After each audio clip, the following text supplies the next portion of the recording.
If you're pro-life, does that mean that you're pro-death on other things? Hello Internet, I'm David and this is The Pursuit Blog, and this video is another one of my question videos where I ask you a question that I'm still wrestling with and really don't have the answer to. My last video I did like this. I asked you about an anti-gay gene and if you think it exists, if there does exist a gay gene. And I was just blown away by the response, your answers. And that's exactly what I wanted to do. I wanted to throw a question out there and just see what you had to say about it, and see what your opinion was. For some of you, I think it really made you stretch and start thinking about some things, about just human nature. Some of you were giving me a lesson in human genetics, which I don't profess to know a whole lot about, and that's why I just kind of threw that question out there.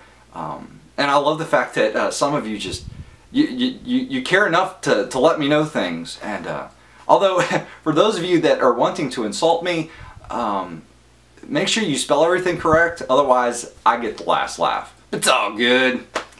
Anyway, I'm wrestling now with a question of pro-life versus pro-choice, and where do those mindsets lead you and take you as the end result.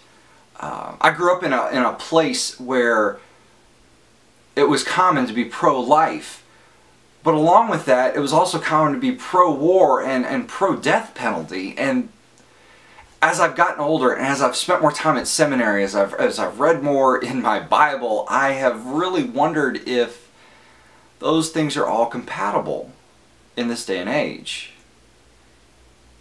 And on the flip side, people that were pro-choice are more often anti-war and very often anti-death penalty. And I'm just confused. So I'm asking you this question. Can you really be pro-life? You know, for babies in their mother's womb, as some of you like to call fetuses, can you really be pro-life but be completely pro-war and be pro-death penalty? Because to be pro-life doesn't mean you need to protect life no matter who it is or what they've done. I would think that would be the logical progression of those things. You know, if you are pro-life, then you are going to protect life wherever it is, or whoever it is. And on the flip side, if you're pro-choice, you believe that the woman has the right to choose to end her pregnancy, then don't you think that the government has the right to choose to end someone's life who they consider dangerous or a threat or have done something horribly wrong to society? Does the government not have the right, with that mindset, to choose to carry out justice to those people? And this is something I'm just really wrestling with right now, and I really don't know the answer, and I'm curious of your thoughts. Now, I'm a guy who reads his Bible every day, and I study the Bible. It's kind of what I do in school. And the question arises, well, Jesus talks an awful lot about love and turning the other cheek, and it almost seems that he is different than God in the Old Testament, who leads his people to war. And how do those things interact? Because I know a lot of Christians who are completely pacifists. They take that pro-life stance and they carry it all the way through. But how does that jive with the Bible? The best explanation that I can give you right now, like I said, I'm still wrestling with this, is the fact that humanity changes.